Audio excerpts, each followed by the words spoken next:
জামাত নেতা শাহজাহান চৌধুরী বলেছেন, পার্শ্ববর্তী দেশ থেকে অস্ত্র এবং বস্তায় বস্তায় কোটি কোটি টাকা দেশে আসবে নির্বাচন উপলক্ষে। এটিকে নিয়ন্ত্রণ করার ক্ষেত্রে তিনি বলেছেন, এজন্য প্রশাসনকে আমাদের আন্ডারে আনতে হবে। আমাদের কথায় উঠবে, বসবে, গ্রেফতার হবে, মামলা হবে। এই বক্তব্যে ভারতীয় টাকা এবং অস্ত্রের ঝনঝনানি মোকাবিলা করতেই তিনি বলেছেন। অথচ এই একটা ভিডিও কেটে কুটে প্রথম কয়েকটি সেকেন্ড বাদ দিয়ে তার বিরুদ্ধে এমনকি গোটা জামাতের বিরুদ্ধে অপপ্রচার চালাচ্ছে বিএনপির লোকেরা।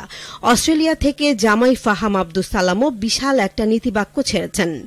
এদিকে জামাতের শুভাকাঙ্ক্ষী হিসেবে পরিচিত পিনাকি ভট্টাচার্য নিজেও পুরোটা যাচাই বাছাই না করেই শাহজাহান চৌধুরীর মতো একজন নেতার বিরুদ্ধে বিষোধাগার কুৎসা রটিয়েছেন।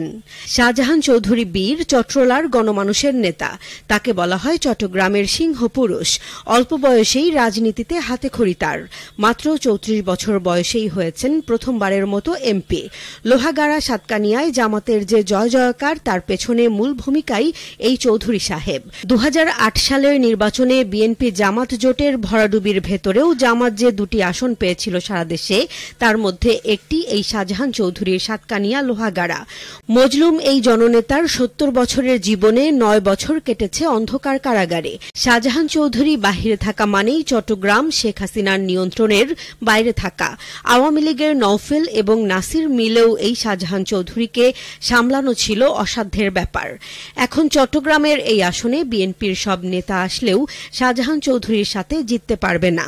আর এই কারণেই চট্টগ্রামের সিংহপুরুষ শাহজাহান চৌধুরীর জনপ্রিয়তা নষ্ট করতেই বিএনপির অ্যাক্টিভিস্টরা তার বক্তব্যের অংশ কাটছাট করেই ফেসবুকে নীতিবাক্য ছড়াচ্ছে। অথচ সেখানে চৌধুরী সাহেব স্পষ্ট ভারতের বিরুদ্ধে কথা বলেছেন। ভারতের আধিপত্য মোকাবেলায় আমাদের বা বাংলাদেশের কথায় উঠতে বসতে হবে। টাকার বিনিময়ে প্রশাসন যেন ভারতের কথায় উঠবোস না করে, এমন কথাই তিনি বলেছেন। কিন্তু বিএনপি আর এনসিপির নেতাকর্মীরা ভারতের অংশটুকু কেটে চৌধুরী সাহেবের কথার সম্মানহানির অপচেষ্টা করছেন। তারা দাবি তুলেছেন চৌধুরী সাহেবের মনোনয়ন বাতিল করা হোক।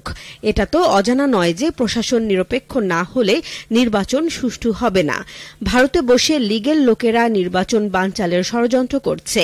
সেই প্রেক্ষাপটে নির্বাচন যেন সুষ্ঠুভাবে সম্পন্ন হয় এবং জনগণের আকাঙ্ক্ষার প্রতিফলন ঘটে, সেটা নিয়েই মূলত তিনি বক্তব্য দিয়েছেন। আবার বিএনপি ক্ষমতায় যাবে সেটি প্রচার করে তাদের নেতারা প্রশাসন নিয়ন্ত্রণ করা শুরু করেছে অনেক আগেই। কিছুদিন আগে রাতের আধারে ডিসিও বদলি হয়েছে, সেটিও সবার জানা।